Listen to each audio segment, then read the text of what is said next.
Janine asks, my biggest problem is late night eating. I eat really well during the day, but then have this bad habit of eating junk at night. I've tried stopping, but always fall right back into the same bad habits. What can I do?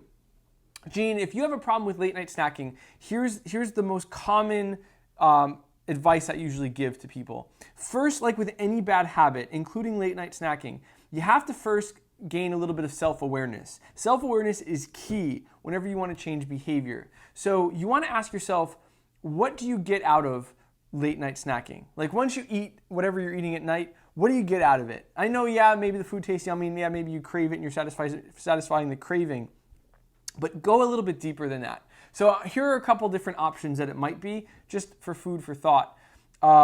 So let's say you're really, really hungry after dinner and you just can't stop thinking about how hungry you are, and that's ultimately why you eat after dinner a lot of calories. So if that's the case, then one thing you might want to think about is eating more during the day. Because oftentimes when you say you're eating well during the day, that might mean not enough. That might mean not getting the right amount of macronutrient balance that you need. So making sure you're eating the right amount of especially protein and fiber throughout the day, that's really key. Staying hydrated, because of course we know dehydration and hunger kind of mimic each other. So that could be as well. So just making sure you're eating enough during the day. That's if you're really, truly, physically hungry at night and you can't get rid of it. Some people find that they're not really hungry at all. It's just this habit of eating at night whenever they watch TV or whatnot.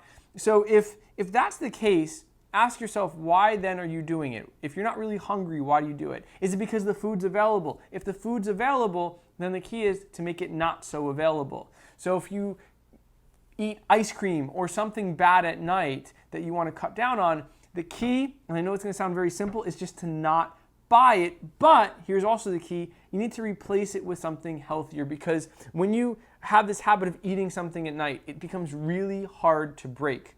So what you instead want to do is focus on eating something that's a little bit better and fewer calories, or not quite as bad for you. So some examples could be Greek yogurt with granola. That's a really good late night snack. Another good habit might be having something like low-calorie popcorn. Skinny Girl popcorn is really good. It's like 160 calories for a bag, and it takes a little while for you to get through that bag. So you're going to have something to munch on, something that's going to satisfy that craving of just eating something while you're watching TV, and it's relatively low calories, so that's really good as well.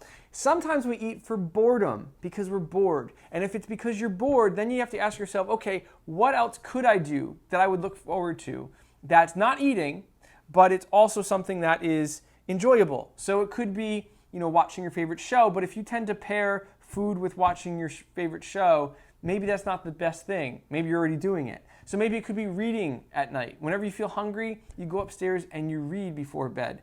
That might be something. Some people say, you know what, I don't sleep enough anyway. Why don't I go to bed a little bit earlier? Because if I go to bed a little earlier, A, I'll get better sleep for the next day, so that's awesome.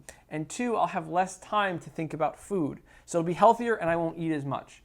So that's another thing to think about. And sometimes we eat because we're just really, really not looking forward to the next day ahead. Maybe you don't really hate your job, and eating something late at night is just another way of doing something that you enjoy before waking up to another horrible day at work. And if that's the case, and I know this is going to sound overly simplified coming from me, but if that's the case, I really, really want you to think about the fact that if you're so miserable, is it possible to find another job? I know it might suck, I know it might be stressful, but ultimately, life's too short to be miserable. And if you're eating because you're not happy, you want to do something about that. Because not only is it affecting your health and your appearance and your weight loss goals, it's just stressing you out, and it's ultimately making your life a lot more miserable than it probably has to be.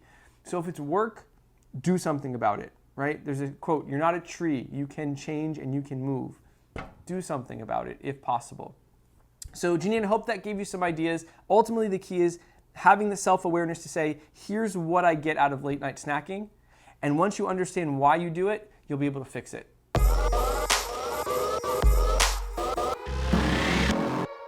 Hi there, I'm Chris Bartless. Welcome to another episode of Weight Loss on the Daily. All right, it's confession time. Today we're going to talk about one of my favorite pastimes in the whole wide world, and that's going out to dinner. I am a foodie. I love going to restaurants. I love eating out, right?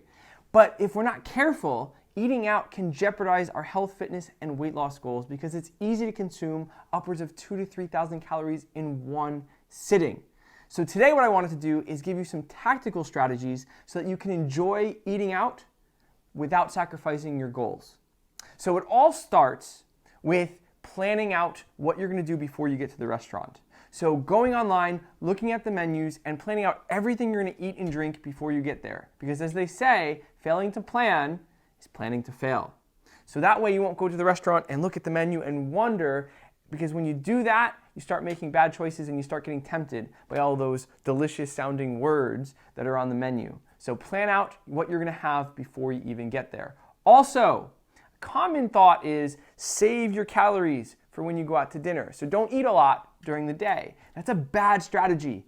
Do not show up at the restaurant starving, because you will consume far more calories during that sitting than you would have if you ate normally during the day. So eat normally during the day. My actual tip is drink a glass or two of water before going to the restaurant, just to make sure you're not dehydrated as well, because as you know from previous video, dehydration and hunger, what do? They mimic each other. So sometimes you think you're hungry when you're really thirsty. So drink some water, that's key. Now when you get to the actual restaurant, big tip is avoid snacking at all costs. Like I said, I'm Italian. One thing that we love is bread. And I'm guessing a lot of you share the same thought that I do. Bread is awesome. It's yummy. It's one of our favorite parts of going out. But by eating bread, we can cost ourselves 300 to 400 calories at least before we even start eating the meal, right? A roll or a piece of bread at a restaurant is like 100 calories, sometimes even more. So what I do, I push the basket of bread aside. That way I'm not tempted. Also, when you're going to order drinks, the less calories, the better, right? I would avoid soda at all costs, right? Soda just activates your sweet tooth and those receptors in your brain that crave sugar. Instead, drink water. If you're a wine drinker, one glass of wine, yes, is perfectly healthy for you and fine. So if you're gonna drink wine, limit it to one glass, because if you have more than one glass, studies have shown it'll make you want to eat more food. Study actually proved that those that had 2 glasses or more of wine ate 30% more calories than those that only had 1 glass of wine or no wine at all. So limit it to 1 glass of wine. It's healthy and it'll prevent you from overeating. Now when it comes to actually eating, you want to limit the calories and the portions that you eat. So yes, things like when you eat salad, which I highly recommend you do, eat salad to help fill you up, gives you some nutrients as well, but be careful with the salad dressing. Stick to oil and vinegar if you actually can.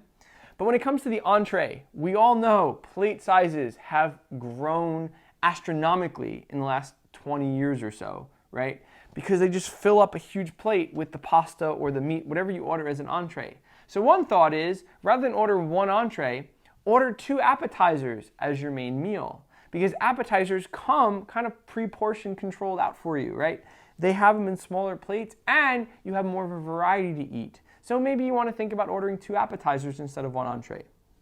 But if that's not something that you want to do, you want to order your entree, well then you need to have a couple of strategies for portion control. One could be, as I talked about in a previous video, eating slower, like putting your fork down between bites. Another one could be saying, okay, I'm going to take half of this entree before I even begin, and I'm going to put half of it into a doggy bag to take home so I can have it for lunch the next day. That way what's on your plate is only half of the entree, and you can feel free to indulge and savor the wonderful food that's in front of you. Now, if you don't want to do that, if you think it's too much of a hassle, you absolutely can have the whole thing on your plate and just say, I'm going to eat half or I'm going to eat 3/4 of it, and I'll save the other half or quarter to take home. The key with all of these tactics that I'm giving you is you have to find what works for you, and that really boils down to knowing yourself. If you think you can absolutely have the discipline to take a full plate of food and only eat half of it and stop so you can save the rest for later, that's awesome. But if you know that probably won't happen, then it's probably best to take half of the food before you even begin and put it in a doggy bag and put it under the table, right? You can ask the waiter for one or waitress for one before the food even gets there, so when it does arrive, you have that plate or that doggy bag ready to go.